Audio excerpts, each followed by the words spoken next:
Hey, what's up YouTube? And today I'm going to showcase to you my Heartseeker Rogue. And yeah, the reason why I've chosen this build over the other Rogue builds is that this is not too OP, unlike the Rapid Fire, as well as the Penetrating Shot, as well as the Flurry. So this is pretty, not really inferior amongst the Rogue builds, but somehow not too OP and fun to play. Not too much mechanics, only you have to be smart with your positioning as well as spamming your skills. And I have two different setups here as well for my Heartseeker Rogue.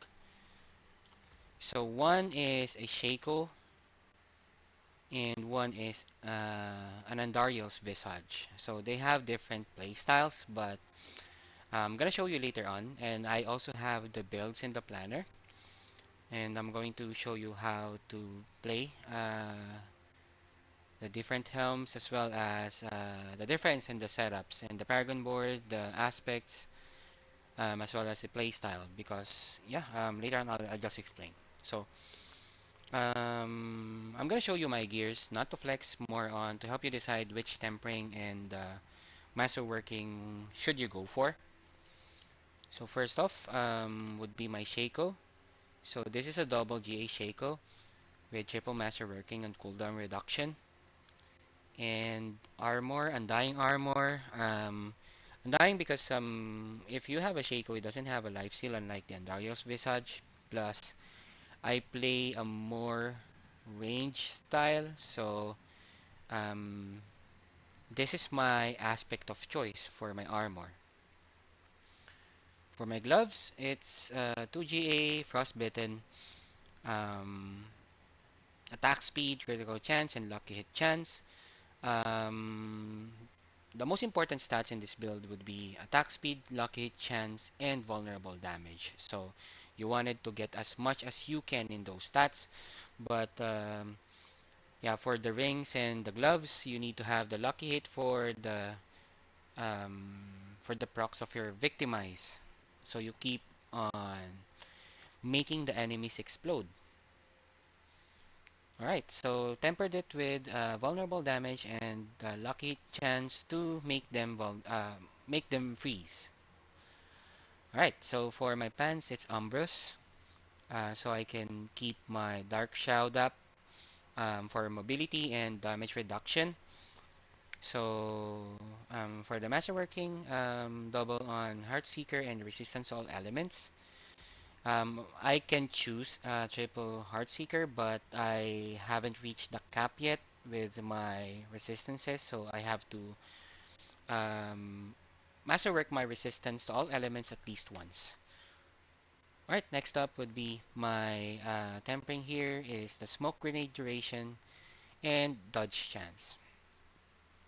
For my boots, double GA on movement speed and dodge chance, and masterworked it with double on the tempered movement speed and the GA movement speed. And the other tempering is lucky hit to stun the enemy. And this is a conclusive strikes to maintain my daze and increase my damage on dazed enemies. Now, in terms of masterworking, if you're pushing the pits, you would want to go for dodge chance. But again, I'm not really pushing the pits yet right now for my rogue, and I just use it to, at some point when I farm in my barb, you get bored. So even though you do the same thing with the rogue, it's still a different class, and you press a lot of keys, and also be like keen on your positioning. So that's why I created this rogue basically. And yeah, focused on movement speed just for additional mobility. For my bow, it's double GA. Dex, maximum life, and vulnerable damage, tempered it with vulnerable damage and the chance to cast Heartseeker twice. And I got lucky on the tempering because it's pretty much max in the vulnerable damage, and with the moonrise aspect for the additional basic skill damage, as well as the attack speed. Next would be my dagger. So it's almost the same. So triple GA on Dex, Max Life, and Vulnerable, and tempered it with Vulnerable and Caltrops duration. For my other dagger, same specs on the GAs and tempered it with Vulnerable. Pretty low roll here. And chance to cast Heartseeker twice. And I can actually up to temper it to Caltrop size, but I wanted burst damage, and so I can kill the boss or even mobs faster. That's why I've chosen the tempering for Heartseeker projectiles to cast twice. And for my rings, first ring is attack speed, lucky chance for the GAs, and I enchanted it with making enemies vulnerable for 2 seconds to proc my victimize. And for the tempering, agility cooldown because you wanted as much cooldown on your agility skills because of your Paragon board. And vulnerable damage for the other tempering. And my other ring is GA on attack speed and lucky chance. And enchanted it with critical chance with a tempering of agility cooldown and vulnerable damage. And lastly, my amulet, not the OP one, slightly OP one when it comes to the amulet. Adaptability here, double GA on max life and malice, and I enchanted it with exploit, tempered it with vulnerable and dodge chance for the survival, and I triple masterworked it for exploit. Yeah, maybe it's time to show you the pits. And again, they have different setups. I mean, I have different setups and they have different play styles as well. So, alright, so time to get started and showcase the build. Oh, by the way, before we start, here are my stats. Sorry. So, my vulnerable damage is here,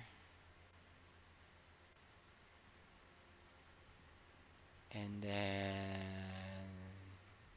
dodge chance,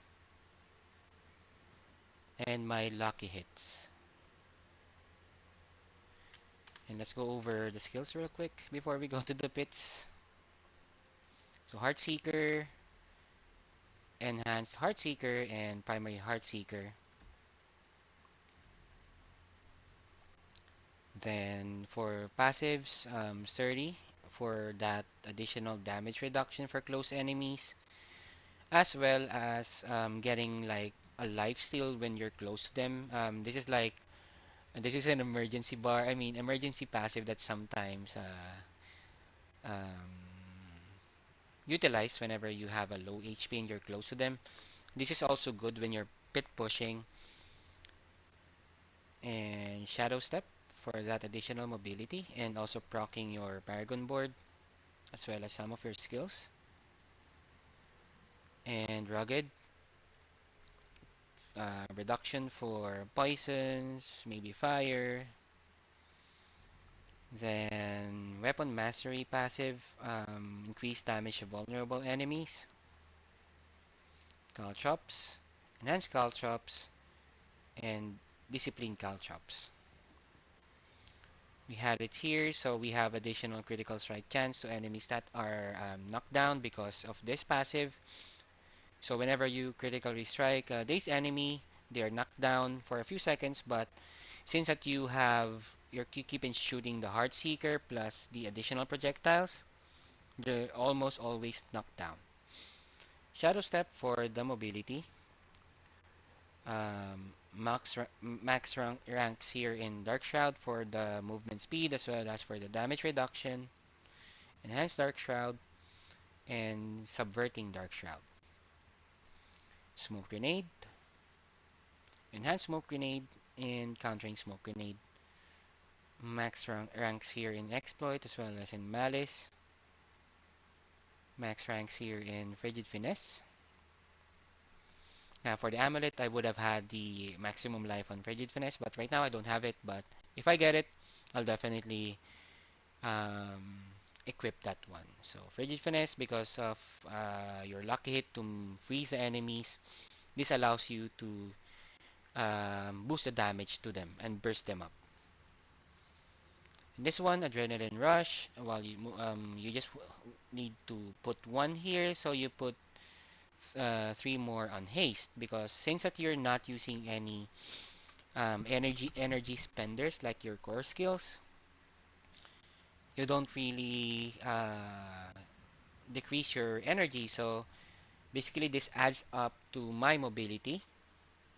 And lastly, the victimized key passive. So right now, I have a pretty high amount of damage increase on my because of my vulnerable.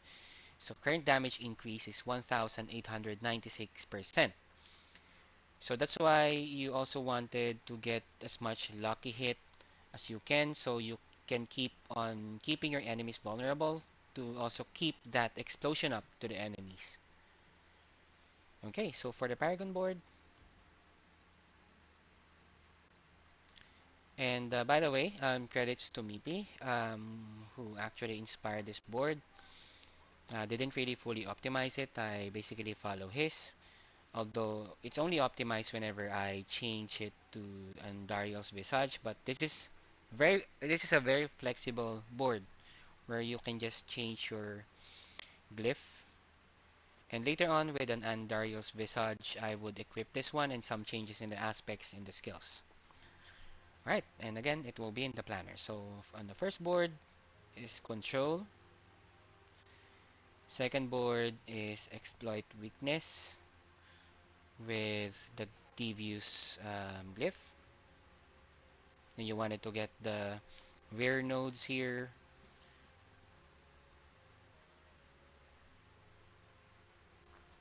And yeah, this is the third board, Pride, with the No Witnesses board.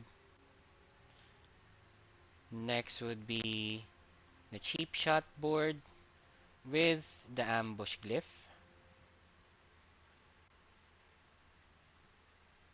Then the Tricks of the Trade board with the Chip glyph. Next up, Deadly Ambush board with the Exploit glyph. And you wanted to get as much strength here to boost your vulnerable damage. And the rare node here for additional life and poison resistance. And lastly, the Leyrana's Instinct with the Fluidity glyph. And this is why you wanted to get as much agility skills cooldown to always activate this glyph socket, because when you cast an agility skill, you deal more damage up to you deal up to 10% increased damage and gain 15% energy regeneration. But we don't really have energy spenders, so we only go after the additional damage. All right. Okay, so later on, if I switched to my Andariel's Visage, I would just change the Pride glyph with my Bane glyph, so I'll get more poisoning damage and also some changes in the skill, which I'm gonna show you later on. So let's get started. So let's try to run the pits.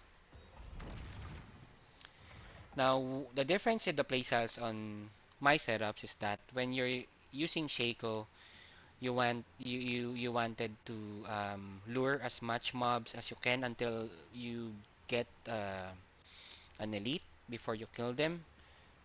But for Andariel's Visage, you can do the same, but pretty much you can just shoot it from far away because enemies would explode due to the poison nova. I'm gonna show you later on. First, Shako. There you go.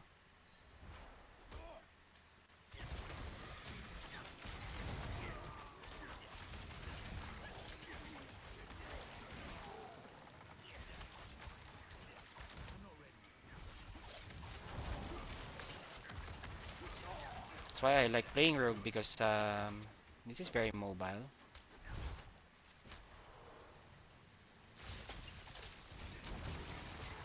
Then I have a huge pack here.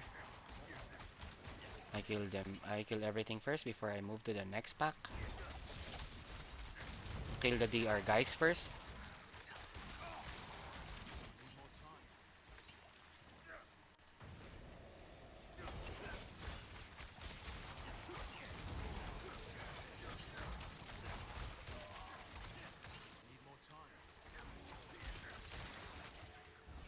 Moving to the next pack.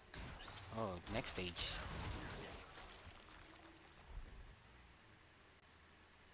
By the way, I have the inner sight specialization for additional damage and critical strike chance.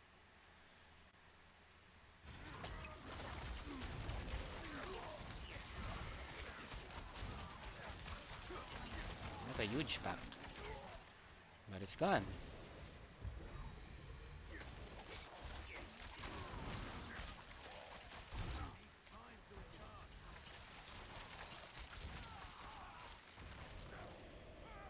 And concealment while looking for bosses could also help you be more mobile.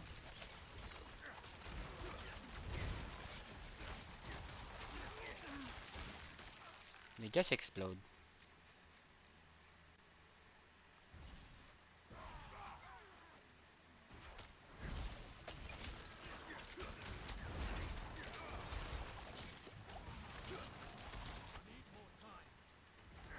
Almost died there.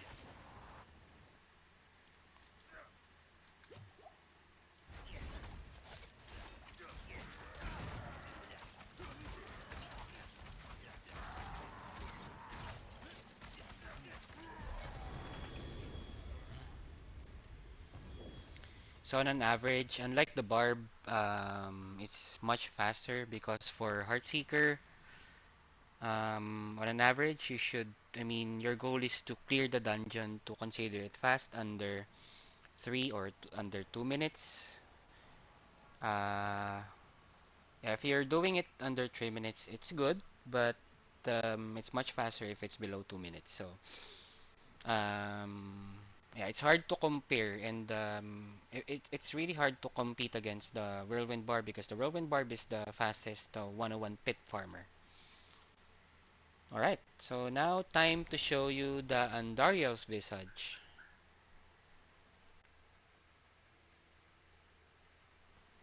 And actually, it's much fun.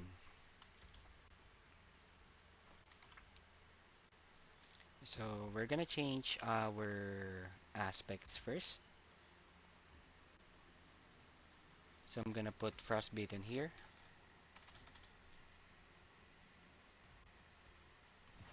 And then Inner Calm here. And what's good about this build is that the Poison Explosions benefits a lot from your elements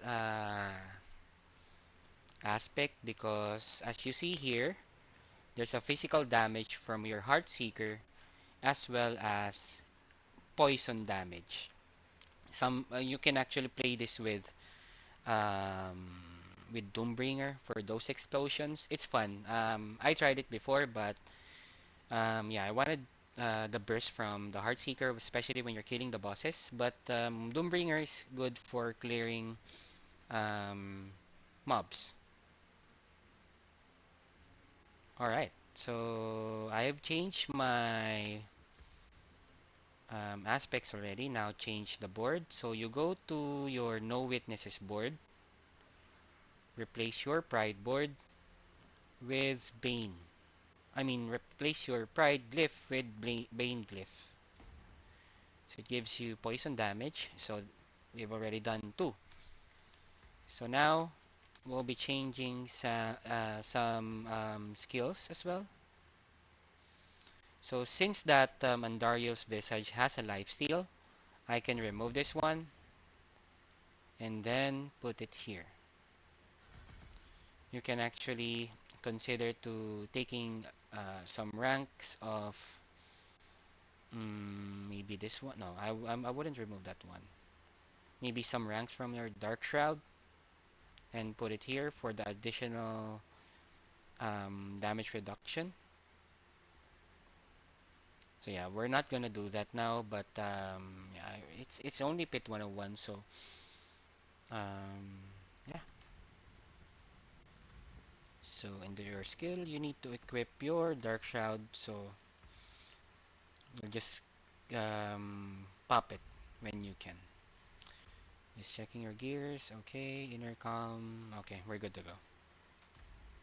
So you'll see the unique playstyle of this one. I think this is. There are times when I feel like this is stronger, but it really depends on your preference. So I play it like interchangingly. It depends on my mood actually.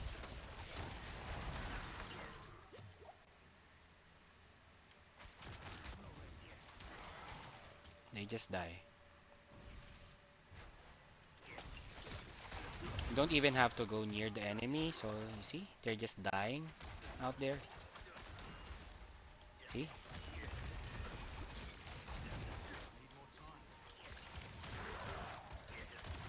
So what do you think?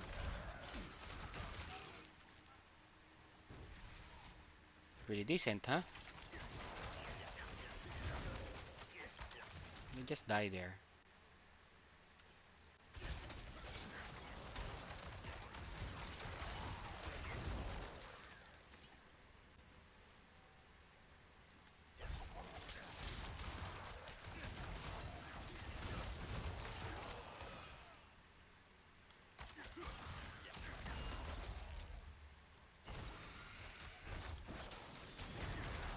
And that's what I also enjoy with Rogue. You can just shadow step on enemies if you see them on the walls.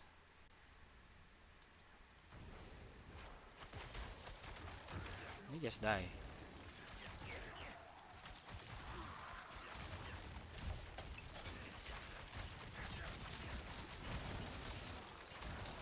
So this is a real marksman because you kill them from far away.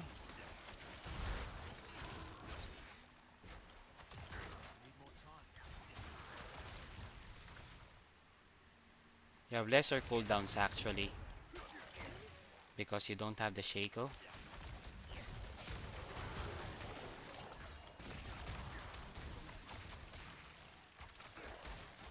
You don't even need shrines.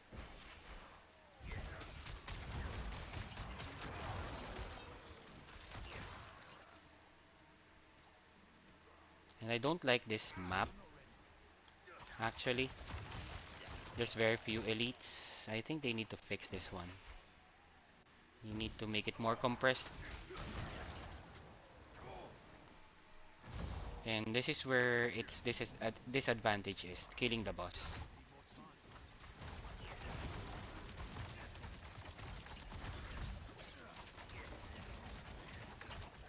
See? Unlike the Shako, you just kill the boss quickly.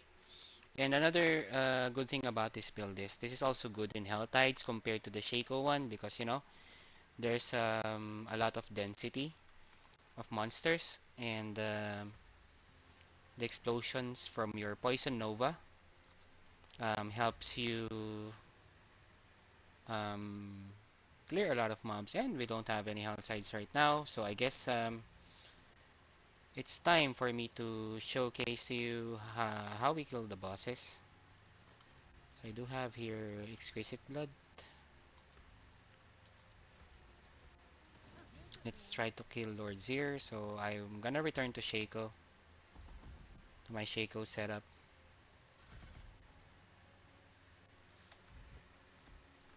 And don't forget to return your skills as well as the board.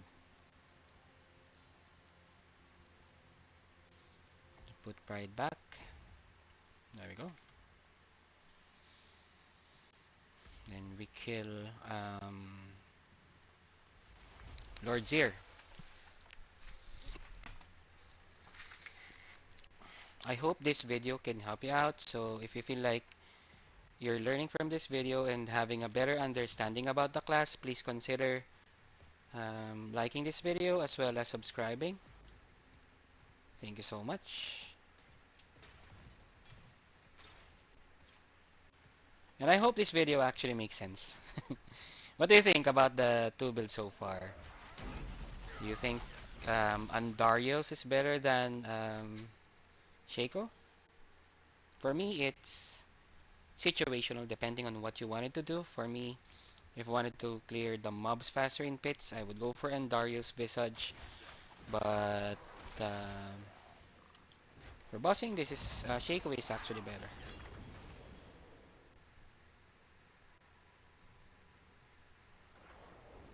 So still the same choice for your elixir. You don't have to change attack speed and lucky hit. So the elixir of advantage is the best. Is the elixir of choice for you when you are playing with Heartseeker Rogue.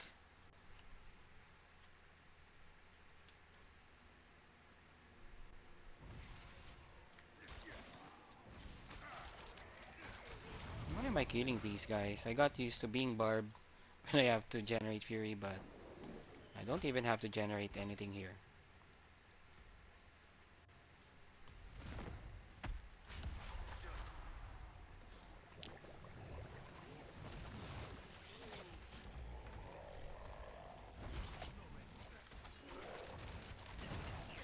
Melted. Melted. Oh, I didn't change my aspects. Okay, so he got a handicap, but this is fine as well. This works too.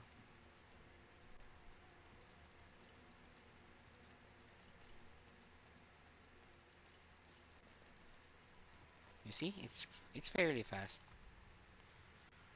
Amulet. Oh, okay. This is pretty decent. No, no Uber unique.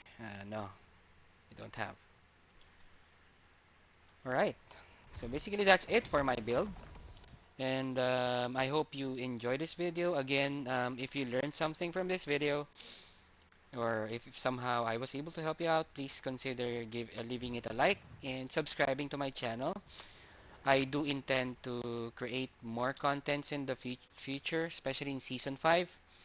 I'm still gonna go for Barb, but expect that the alt for me, or the alt choice for me, will be a Rogue. Right, I think that's it. Bye, and see you again soon.